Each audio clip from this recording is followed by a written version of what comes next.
Good evening. Wisdom Eccentrics by Ngak'chang Rinpoche.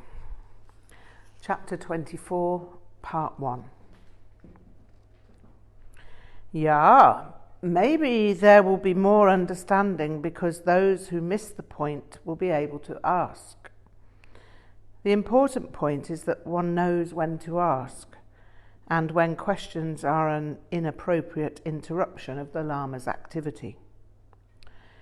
You must not make the mistake of thinking that the Tibetan cultural habit with the teacher is better than the Western cultural habit.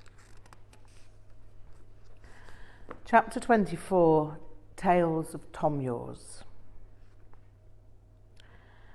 Oh yeah, when you first came to see me, what did I say? Rinpoche asked with a look that could have betokened mischievousness. Your first words, Rinpoche, were, "What does this idiot want?" I remember it well.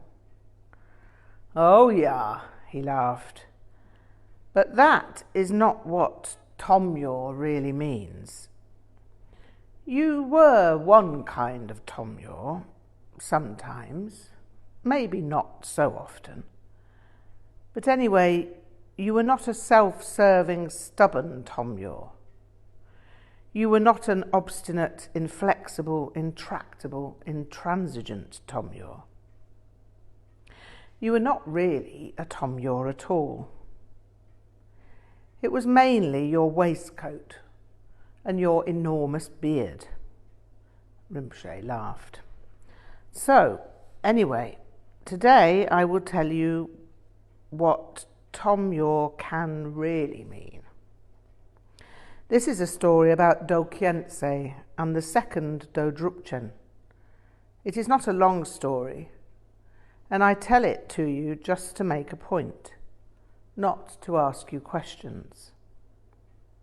You will understand very well what this story means. The first Dodrupchen was called Chhi'méd Rig'dzin Rinpoche, and he was a disciple of Chhi'méd Rig'dzin. And it was said that he was a monk, but I do not know. It does not matter. He was a great yogi. His incarnation was Chhi'méd Dzogchen. Then the third was Chhi'méd Nyima, then Tubten Trinli Palzang, and now Dodrupchen Rinpoche is the fourth incarnation of that line. Rig'dzin Gyaltsen. He lives now in Gangtok, in Sikkim. The second Dodrupchen founded Dodrup Gompa in Golok and did not dress like a monk. He did not wear the Ngakma dress either, but wore a white lambskin chuba that, like Dzogchen. This was a problem for the monastic authorities at Dodrup Gompa because they were idiots. Everywhere there are Tomyors. Every religion has Tomyors, and they abound in every walk of life. Some Tomyors are harmless, and when they are well-meaning, it's not a problem to anyone, especially if they know they are Tomyors. The problem comes, Rinpoche stressed with surprising conviction, when Tomyors do not know that they are Tomyors. Now, it just so happens that the idiots at Dodrup Gompa found themselves irritated by the fact that Dodrupchen was a Poa master who was widely recognized as such. What to do with such an embarrassment to the monastery? The white sheepskin chuba was severely bad news, but then Dodrupchen took a consort. This infuriated the major ecclesiastical idiots, and he was forced to leave Dodrup Gompa. Dodrupchen left the area and travelled north. He went to the Chinese borderland and became the Lama of the Prince of Datse-do. So Dodrupchen was out of the way at last, much to the relief of the idiots at Dodrup Gompa. Time passed and they were happy in their daily round of meaningless mumbling. The coffers were accruing money and the prestige of the Gompa was rising. The dignitaries had equipped themselves with finery, and the whole place had acquired an aroma of stultified sanctity to disguise the underlying banality of the institution. The idiots had all but forgotten about Dodrupchen when some rather unfortunate news reached them. There'd been a widespread outbreak of smallpox in Dat-se-do, and Dodrupchen, because all other methods had failed, took the nature of the disease on himself. He was a Mahasiddha, and through his power everyone was cured of smallpox. So what was the bad news? Surely this was good news. No, not for idiots. For the monastic idiots in authority, this was a severe blow. Where would their prestige be if it came to be known that they had ejected Dodrupchen Rinpoche from Dodrup Gompa? This was the Gompa he had founded.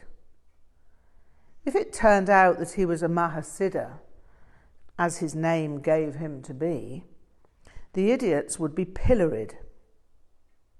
It's not a brilliant move for a Gompa to cast out a realised master. It doesn't end there, however, because idiots are never entirely without guile. It wasn't long before the idiots had further concerns. They'd heard that Dodrupchen was dying of smallpox as a consequence of taking the disease upon himself. Well, that's good in a way, one of the chief idiots proclaimed, because then there'll be another incarnation and we can bring him up to be a monk. But what if the second Dodrupchen manifested miraculous signs at his death? Chipped in another of his idiot colleagues' investments. That would reflect extremely badly on those who had cast him out. We'd look like idiots. After considering the problem for some time, the idiots decided to send a delegation to Dat-se-do.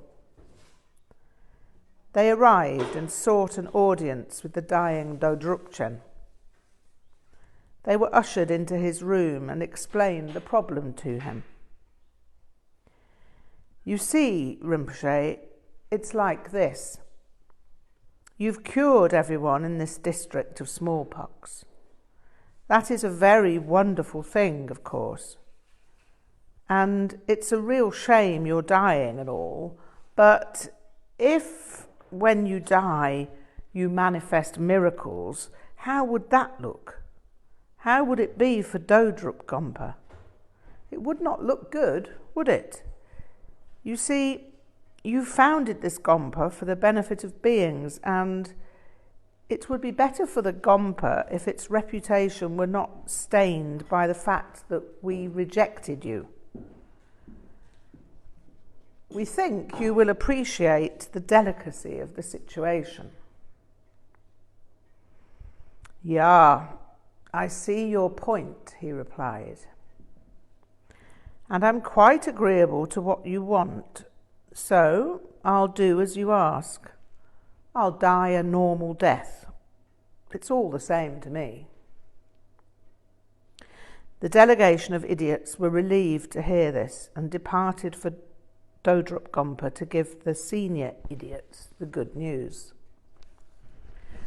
The next day, Dodrupchen died in a manner perfectly in accordance with how one would ordinarily die of smallpox. Now, when Do Khyentse came to hear of this, he was furious. He mounted his horse and galloped directly to the prince's dwelling in Datsedo. Without any form of customary address to the prince, he sought out Dodrupchen's room, threw open the door, and pushed the attendants aside. He addressed the corpse with enormous force. "Hey, Dodrupchen!" he yelled. "Do you know so little that you die like a goddamn Tomyor? You're a great yogi. You're a Mahasiddha. How can you die like this? Get up immediately and die properly." Dokhyentse then shot his rifle into the ceiling, much to the anxiety of those who were still in the room. Immediately on hearing the report of the gun, Dodrupchen sprang into meditation posture and rose into the air. The room swirled with rainbow light, and everyone who saw the miracle was overcome with joy and inspiration. "Now, go tell everyone you know exactly what you saw here today," Dokhyentse commanded. And sure enough, that is exactly what they did. They weren't reticent about it either. It was a once-in-a-lifetime story. Dokhyentse left as quickly as he'd arrived and called to everyone to witness the miracle at every turn and in every village he passed. News spread about as wide as news could ever spread, and further, and the idiots at Dodrupchen were duly discommoded. Rinpoche sat with a regal smile on his face. We sat smiling at each other for a while, and then he nodded. Something was expected of me, and so I told him what was on my mind. "So, Rinpoche, I understand this. It's quite straightforward. It's a story about idiots being faced with their idiocy." "Oh, yeah. So maybe nothing to say then." "No, not too much, but there is something else that's just occurred to me that I could tell you." Rinpoche nodded his approval, and I launched in. Dodrupchen concedes to the idiots, even though it's plain that they're idiots, and arrogant, self-satisfied idiots to boot. I can understand that, even though I think that conceding to them was a pity in many ways. "Yeah, if you listen to Tomyors, if you take the advice of Tomyors, you become a Tomyor," Rinpoche pointed out with a seriousness of tone.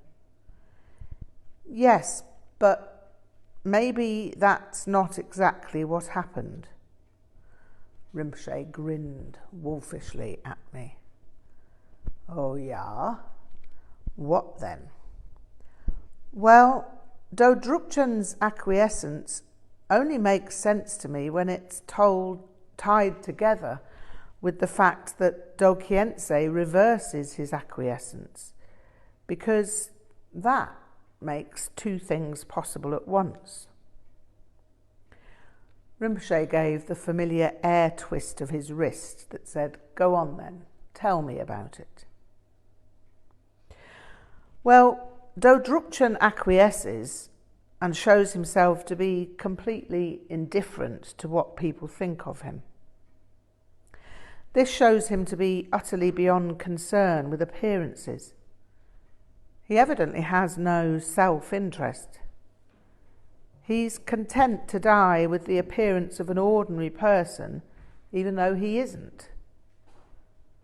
But then Dokhyentse rides up and tells him to die like a yogi, and so he does that too.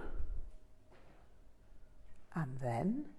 Rinpoche asked, almost in a whisper.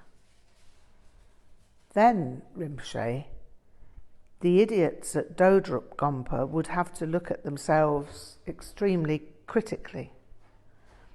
Dodrupchen acquiesced, but was overruled by Dokhyentse. The idiots knew that Dodrupchen tried to help them, but that his realisation had manifested in miracles anyway, and this might have made them think about their idiocy far more than if he'd ignored their entreaty about not manifesting miracles. Yeah, very good, very good. But what kind of Tomyor knows that Dodrupchen can manifest miracles and yet asks him not to do so? Hey, Hong, do you really think that Tomyors with motivation to preserve the bogus reputation of a Gompa against their own Tomyor actions would question their own motivation? I sat slightly perplexed at this. Well, if I was one of the idiots, I'd certainly feel bad about myself. Rinpoche laughed at this. Oh yeah, I believe this completely. But you were not that kind of Tomyor, even when you were a Tomyor. What kind of Tomyor was I asked in a sing-song manner, well aware that I was misquoting an early 60s crooner's ballad. How would I ever explain the humour of that to Rinpoche? He noticed my smile, and it was evident to me that he knew I'd made another of my incomprehensible Western jokes. He shook his head slightly and grinned. What kind, eh? Maybe the kind who has pure vision, or who at least always tries to see the best in people. Thank you, Rinpoche, but isn't it good to see the best in people? Oh yeah, but only if you do not miss the worst. If you miss the worst and find yourself and others to be cheated or tricked, then it is not so good. Now what do you say? That I'm not the kind of idiot who would want to throw Dodrupchen out of his own Gompa in the first place. Then I'm not the kind of idiot who would want to ask Dodrupchen not to manifest miracles on his death. No, Rinpoche nodded. You were not that kind of Tomyor. You weren't really a Tomyor at all. Not very consistently, anyway.